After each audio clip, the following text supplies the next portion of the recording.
Hey, this is part two of my short series on how to get into dirt biking safely so you don't crash and get hurt right away. If you missed part one, make sure you go back and watch that. I want to cover the next two steps to getting into dirt biking if you're brand new to it. Next step is learning how to ride. So if you want to be safe, getting proper training to learn the proper riding technique, that is going to be the biggest factor to staying safe and just building your skill, learning how to use the controls, the gas, the throttle, the brakes, how to balance, shifting, not only staying safe, but knowing how to use and understand your dirt bike so you don't blow it up right away. And all that is taught more in depth in my virtual dirt bikers school, which is you can check out in the description below.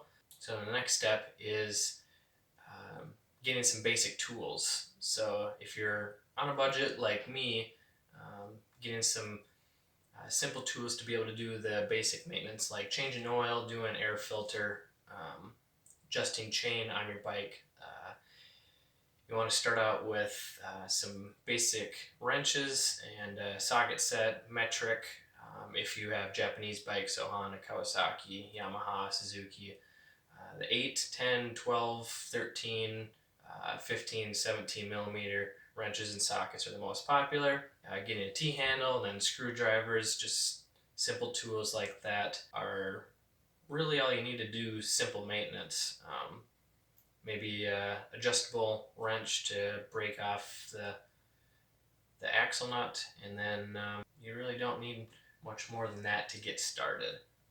And then the third tip for this video is learning how to properly set up the dirt bike to fit you. So that would be the handlebar, the controls, the levers and the pedals, and the suspension. You can go and ask your friend how he sets up his bike, and it might give you a setting that's close to what fits you, but getting the bike comfortable for you is going to take a little bit of trial and error of adjusting things and really just testing and tuning to make it fit you, because no one is the same as you. You know what feels comfortable to you, and the more you ride, the more you'll be able to understand how your bike works and what you like and what you don't like.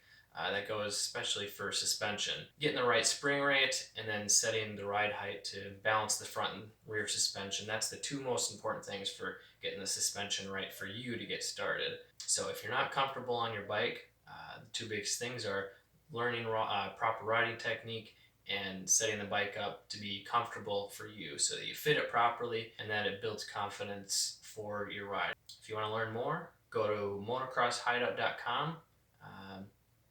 Otherwise, stay tuned for the next part 3 of this series. I'm Kelly from Motocross Hideout. Learn more, ride more.